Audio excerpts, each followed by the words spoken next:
A few years ago, around the same time I got offered a relocation role to Germany, I nearly got a well-paying remote job while I was still in Nigeria. The foreign remote job would have instantly driven me into the upper middle class back home. I will be able to get a nice apartment, maybe a nice car. I'll be able to travel sometimes, not needing to stress about money all the time. And to be honest, this is what most of us mean when we say making it in Nigeria. But what about a choice to be upper middle class in Nigeria versus upper middle class in a country like Germany? I'll assure you, they are very different things. They live it differently and they fear different things. They spend on different things. They are blind to completely different risks. And in this video, I will walk you through what that life actually looks like in both places, how they move, what they do with their money and time, and what you need to understand before you chase either.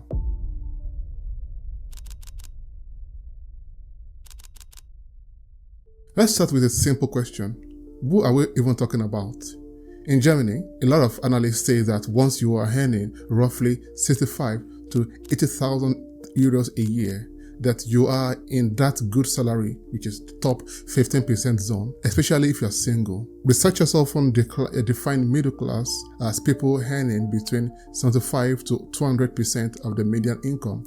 In Nigeria, it's messy because the cost of living varies among states, but we usually put middle class somewhere between the 150,000 to 500,000 a month in urban areas. Recent breakdowns of income classes suggest that the middle 40% of Nigerians, what we call the struggling middle, make around average of 364,000 a month, while the top 10% earn around 870,000 naira per month, and the top 1% average over 4 million naira per month. So when I say upper middle class in this video, I'm talking about people who are above the national average. They're stable, but they are not rich, but they are comfortable enough that their main problem is, how do I protect this position and maybe even move a bit up, not what do I eat next week.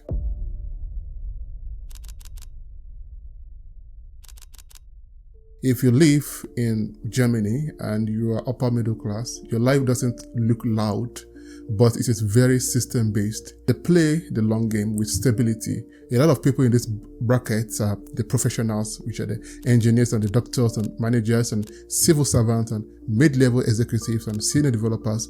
They don't necessarily dream of quitting. They dream of keeping a solid contract, building up pension rights, and not getting fired. They let the system do some of the heavy lifting. German welfare and the tax system is designed so that even an average salary can cover basic cost of living and still leave room for some savings, especially outside of the most expensive cities. Health insurance and the unemployment benefit and the pensions mean the upper middle class German is half relying on their own discipline and half relying on the state structure. They are obsessed with insurance and protection. If you look at the typical upper middle household, you will see liability insurance and health insurance and sometimes private health top-ups. You have disability insurance and so on. Protecting against downside is almost a hobby. They treat investment like brushing teeth. A lot of them are not stock market geniuses, but they just quietly put money into ETFs and pensions and sometimes even real estate. Nothing flashy, just boring compounding. Tax advantaged accounts and employer-funded pensions are a big part of the strategy. Their lifestyle upgrades are controlled. Yes, they travel. Yes, they eat out. And yes, they might even drive an Audi or let's say a BMW. But the culture punishes looking too loud. Flexing is seen as tacky. Their flex is more like, I bought my flat outright, or we paid off our mortgage early.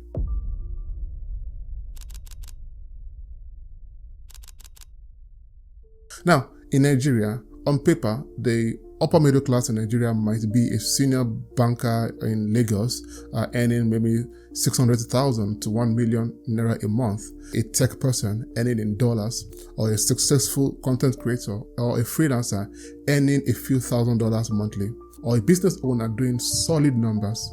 Some realistically can earn maybe 1 to 5 million naira monthly or even more. So in dollars, that's about $1,000 to let's say $5,000 a month.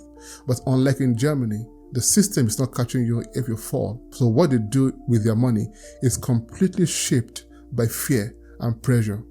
They self-insure everything. There's no reliable public health system. So high earners pay for private hospitals and may even keep money aside for treatment abroad. There is no predictable pension, so they are buying land and building houses as their retirement plan. They carry out the extended family on their backs.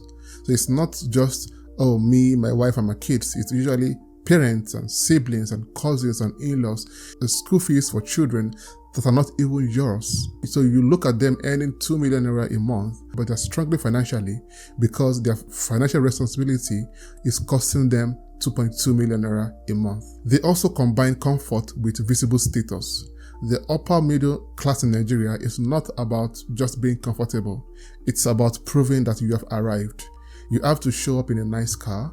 You have to have the latest gadgets. You have to live in overpriced estates. You have loud, expensive weddings. It must reflect in the area that you live, in the schools that your kids attend, the church that you go, and even the restaurants you post on Instagram. This lifestyle creep is very common. They are always 1 or 2 crises away from starting all over. Inflation, sudden job loss, a medical emergency, or a political change can wipe out years of savings. Analysts point out that even Nigerians who see themselves as middle class are often one big shock away from serious financial drain. So they invest, but very often defensively. A land in a village, maybe 2 plots on the outskirts of a big city, maybe 1 or 2 informal businesses. Very often they are overexposed to real estate, underexposed to diversity and liquid assets.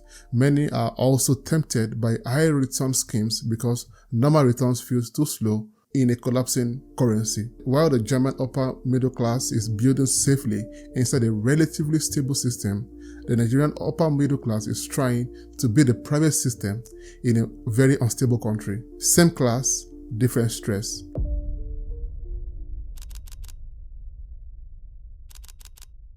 In Germany, an upper middle class professional often optimizes for work-life balance, job security, and predictable progression. You will see people turn down high-paying but risky roles because they don't want to lose their permanent contracts or move away from their current city where their support network is. In Nigeria, the upper middle class is much more comfortable with chaos and risk because they don't have any choice. They will juggle 2 jobs, they will sit on boards, they will run side businesses or do consulting on the side. Or having only one source of income feels dangerous because the economy can flip at any time. So what do they do career-wise? In Germany, they go deep, they specialize, they climb one ladder slowly, they rely on the system to reward that over decades. In Nigeria, however, they diversify aggressively, they edge against job loss, they keep as many doors open as possible because your plan A can die overnight.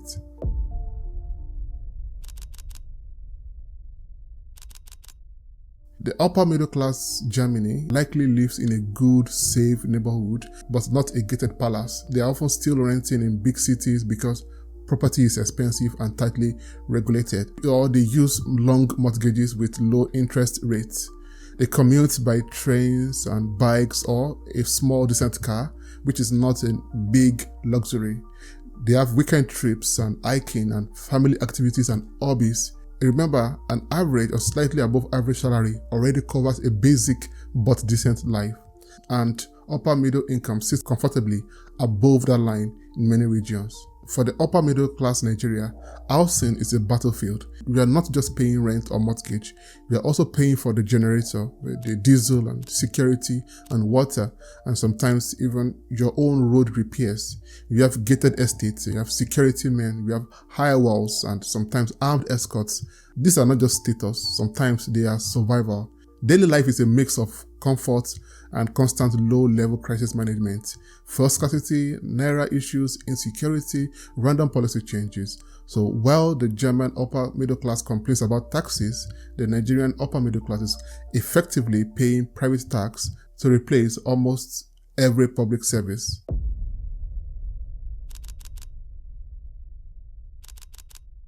The upper middle class Germans often automate investment into private schemes and ETFs, buy or they plan to buy properties in relatively stable markets.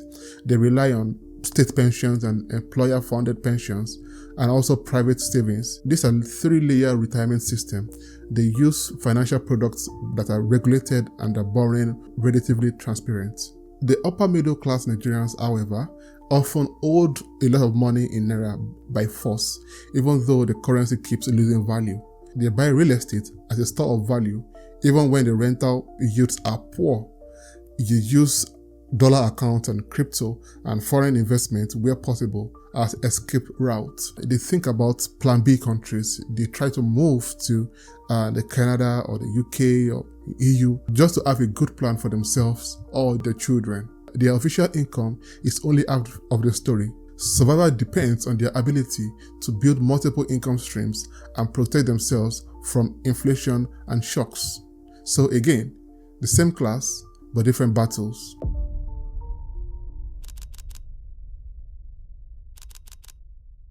The upper middle class in Germany, they have this fear of moving down the ladder, losing their job or falling into social welfare and not being able to maintain their standard of living. They fear being poor in old age more than being poor now. A lot of their anxiety is about retirement, not about the next month's rent. However, the upper middle class in Nigeria, they fear everything at once. They fear job loss, they fear medical emergencies, the kidnapping and political instability and currency collapse and school fees and sometimes even basic security. They have this fear of slipping back into poverty. They fear that no matter how much they work, the policies and corruption can easily erase all the progress overnight.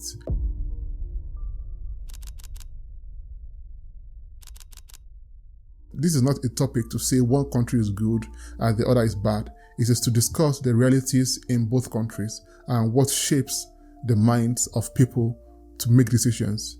Life in both countries have both advantages and trade-offs, and you will definitely learn a thing or two from both sides. From the German side, you learn the power of borrowing systems and automated investment, insurance, pensions, and long-term thinking that you don't need to shout to be comfortable. The quiet wealth is a thing. The stability itself is an asset, and you don't need to chase chaos to feel successful.